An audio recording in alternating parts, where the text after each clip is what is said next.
Olá para todos que estão assistindo a este vídeo.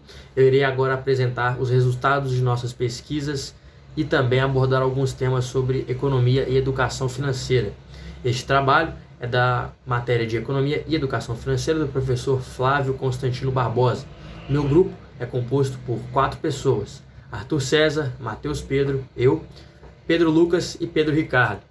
E bom, para começar, nós entrevistamos aí 20 pessoas, das quais possuem entre 16 até 55 anos, e tivemos que pegar algumas informações sobre o ensino, o nível de ensino dessas pessoas, né? Na qual 50% possuía o ensino superior incompleto, 10% possuíam o ensino fundamental incompleto, 15% possuíam especialização na sua área de formação, seja economia, administração ou qualquer outro, e 10% possuíam fundamental completo. Sendo assim, nós iniciamos a nossa primeira pergunta falando sobre a taxa de inflação e também o aumento em percentual do seu salário. E 50% das pessoas optaram em aumentar 10% o seu salário, considerando que a inflação aumentaria em 6%.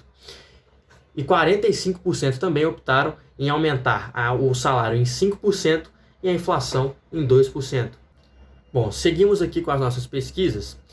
Tivemos que fazer 3 perguntas aos entrevistados e eles responderam e foram bem equilibrados nas respostas. Foi bem parelho.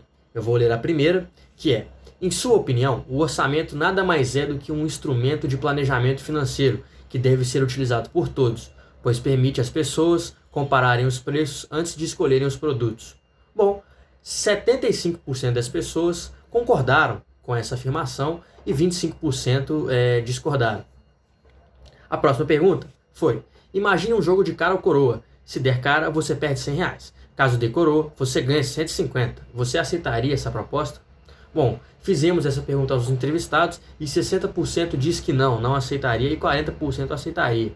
Ao meu ver, é melhor não aceitar, visto que você já perderia R$100, não precisa perder R$100. Você ganharia apenas 50 a mais, né, caso você optasse por jogar. E a última pergunta: se os valores fossem, se der cara você perde 100, caso dê coroa você ganha 250, né, aumentando aí o ganho da pessoa. Aí mudou, 60% das pessoas fariam sim o jogo e 40% não fariam. Curioso. Bom, seguindo aqui com o resultado de nossas pesquisas, teve uma pergunta em específico que ela causa bastante confusão na cabeça das pessoas, que é a seguinte: digamos que tenha 2 pessoas em uma sala e sorteia uma moeda para qual pessoa irá ter R$100. Desses R$100, a pessoa tem que negociar com a outra se ela vai dividir o dinheiro e a outra pessoa aceitar. Caso aceite, negócio fechado. Mas caso a outra pessoa não aceite o dinheiro, ninguém ganha nada. Nem a pessoa ganha R$100, nem a outra, obviamente, vai ganhar o valor em divisão do dinheiro. E, no entanto, muitas pessoas, ao responderem essa pergunta, pesam muito pelo lado da justiça, querendo 50-50, né? R$50, R$50, ou elas pensam em uma divisão societária, como R$51 para você e R$49 para outra pessoa. Mas, no entanto, como a pessoa, se ela negar a proposta, não ganha nada, o ideal, a resposta correta seria R$99 e R$1 para outra pessoa. Por quê? Desta forma, a pessoa que está com dinheiro iria maximizar o seu ganho, né, R$99, e a outra pessoa, que já não ia ter nada, ia ter pelo menos R$1, que é melhor que nada. Bom, e para dar fim aqui a algumas explicações sobre as perguntas, irei fazer mais uma, que causa bastante dificuldade no entendimento das pessoas e que a maioria delas responde errado da primeira vez que tentam responder. A pergunta é a seguinte: suponhamos que no Dia das Mães você vai a uma loja comprar uma bolsa por R$100. Você chega na loja e tem apenas R$55. Bom, o vendedor vira para você e fala: me dá esses 55 agora e mês que vem você paga mais 55. E a pergunta é: qual seria a taxa de inflação, né, nesse período? Bom, a maioria das pessoas respondem que é 10%, visto que 55 mais 55 é 110, a bolsa valia 100, você pagou 110, então a taxa de inflação foi 10%. E está errado, a maioria das pessoas respondeu 10%, e a resposta correta seria 22%. Por que seria 22%? Porque o 100 menos 55 é 45, que ficaria faltando. Porém, o vendedor cobrou juros dos 45, que ficaram 55, e nisso a resposta seria 22% de taxa de inflação. Bom, e essas foram algumas das perguntas que nós fizemos para os entrevistados, que eu expliquei aqui as respostas.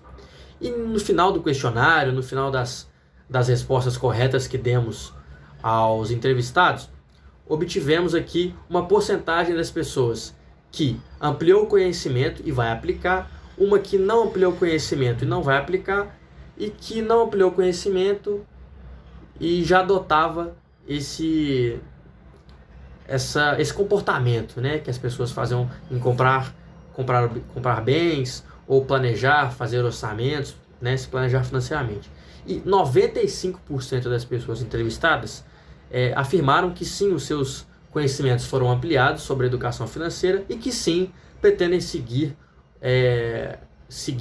os conselhos que foram aprendidos e irão prestar mais atenção quando o assunto é inflação e aumento de salário. Os outros 5%, né, que ficaram divididos entre pessoas que não ampliaram conhecimento sobre educação financeira e já adotavam comportamentos de planejamento financeiro e de planejamento orçamentário, etc. E também outros 2,5% não ampliou os conhecimentos e não pretendem mudar as práticas de consumo e investimento que foram aprendidas através desse questionário. E a seguir também irei falar justamente sobre a importância de ter um planejamento financeiro, como fazer um planejamento financeiro e também a importância de fazer um orçamento e quais os passo a passos para fazer um bom orçamento para a sua vida financeira, seja para conseguir algum objetivo, algum bem, alguma conquista, alguma viagem, etc. Então, para dar procedimento a esta videoaula, irei agora deixar o questionário um pouco de lado, porque essa parte já passou. Agora irei abordar o que é um planejamento financeiro e a sua importância na vida de uma pessoa. Então, para começar, eu vou explicar o que é o planejamento financeiro, que é o processo de estabelecer metas financeiras e desenvolver estratégias para alcançá-las, seja comprar um apartamento, comprar um carro, fazer um curso, seja lá qual for. E isso envolve a avaliação da sua situação financeira atual, que nisso você vai definir objetivos ao curto, médio e longo prazo ao longo da sua vida. E a identificação desses recursos que você tem disponível e a criação de um plano de ação para atingir esses objetivos é fundamental. O objetivo do planejamento financeiro, como eu irei abordar agora, é tomar decisões informadas e eficientes sobre como ganhar, gastar e economizar e investir dinheiro. Afinal, você irá trabalhar, irá trocar o seu tempo pelo dinheiro, irá ganhar o dinheiro e nisso você irá se planejar o que você vai gastar, o que você vai poupar, o que você fará de lazer, o que você irá investir, etc. Esse planejamento abrange diversos aspectos da vida financeira pessoal ou empresarial, como orçamento, gestão de dívidas, investimentos, seguros, aposentadoria, planejamento tributário, entre outras funções. Bom, um planejamento financeiro bem elaborado leva em consideração fatores como renda, despesa, patrimônio líquido, tolerância ao risco e horizonte de tempo para alcançar esses objetivos. Afinal, o prazo de você alcançar objetivos e metas não é infinito, porque afinal todos vamos morrer e você precisa ter o planejamento para conseguir objetivos e metas que estão ao seu alcance, que você conseguirá em poucos anos ou em poucos dias ou num tempo determinado, para que você não perca muito tempo ou que você até mesmo não alcance, né? Isso pode ocorrer de não alcançar o objetivo. Por isso, precisa ter um planejamento. E também é importante ressaltar que o planejamento financeiro é um processo contínuo, pois as circunstâncias e objetivos que podem mudar ao longo do tempo são diversas. Portanto, é recomendado revisar e ajustar o seu planejamento financeiro conforme o tempo vai passando. Bom, e seguindo do planejamento financeiro, também é necessário, eles andam juntos, elaborar um orçamento. Primeiro vem um planejamento financeiro e depois você faz um orçamento. Afinal, Depois de passar pelas etapas do planejamento financeiro, onde você irá ver quanto você ganha, quanto você gasta, quanto você consome, quanto você poupa, quanto você investe, você também precisa saber quanto você vai precisar ao longo das etapas, sendo o que você tem débito, o que você tem poupança, ou até mesmo se precisar usar crédito nos bancos. E elaborar o orçamento é uma parte essencial desse planejamento. E eu vou listar agora umas partes essenciais para se elaborar um orçamento, que é calcular a renda, determinar qual a quantia total de dinheiro que você recebe regularmente, seu salário.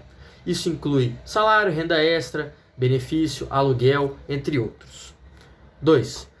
Liste suas despesas fixas. Identifique suas despesas regulares e fixas, como aluguel e moradia, contas de serviços públicos, mensalidade de empréstimos, seguros, transporte, alimentação e outros gastos essenciais. Bom, seria gasto com habitação, vestimenta, saúde, alimentação, educação, entre outras necessidades básicas. Terceiro ponto, registrar as despesas variáveis, acompanhar os gastos ao longo de um período de tempo, por exemplo, um mês, para identificar despesas variáveis, como entretenimento, refeições fora de casa, sair com a família, ou até viajar, compras supérfluas, entre outras despesas. E isso pode mudar de mês para mês, e somando tudo isso, você vai dividir pelo período de tempo para obter uma média mensal de despesa variável, né? Que tem a despesa fixa e também tem essas variáveis que toda pessoa faz. Quarto ponto, que é priorizar os gastos, analisar as despesas e identificar aquelas que são essenciais e aquelas que são mais flexíveis, que você pode deixar de lado, pode fazer o famoso custo de oportunidade. Deixar de comprar uma coisa, comprar outra, ou deixar de comprar uma coisa, poupar, investir, para, no entanto, o seu orçamento ficar mais bem balanceado para você, com o planejamento financeiro, atingir os seus objetivos e metas. Quinto ponto, estabelecer metas de economia, definir metas de economia realistas com base em seus objetivos financeiros. Determine quanto você deseja economizar por mês e reserve esse valor como uma despesa fixa em seu orçamento. E o sexto ponto, acompanhar e reajustar. Registre seus gastos regularmente e compare-os com seu orçamento planejado. Você pode fazer isso usando uma planilha, usando um programa, usando uma inteligência artificial que agora está bombando no mercado, e fazer ajustes conforme necessário para garantir que você esteja aderindo ao seu plano e fazendo progresso em direção às suas metas. Seria fazer trade-offs ou fazer custos de oportunidade, que seria ideal para o rumo do seu planejamento financeiro para você conseguir os seus objetivos e metas. Essa sim é a importância de um orçamento. E vale lembrar que ao elaborar um orçamento requer disciplina, bastante disciplina e acompanhamento constante, reajustes e realmente acompanhar, saber o passo a passo que você está fazendo, o que está entrando, o que está saindo, o que está sendo poupado, o que está sendo investido. E revisar e atualizar o orçamento regularmente para garantir com que ele continue atendendo às suas necessidades e objetivos financeiros planejados para que você conquiste e tenha uma vida mais próspera, mais tranquila, mais feliz, mais confortável. E para encerrar este vídeo, irei explicar brevemente o que é a inflação e como ela afeta a vida das pessoas. Bom, a inflação é o aumento geral e contínuo dos preços de bens e serviços em uma economia.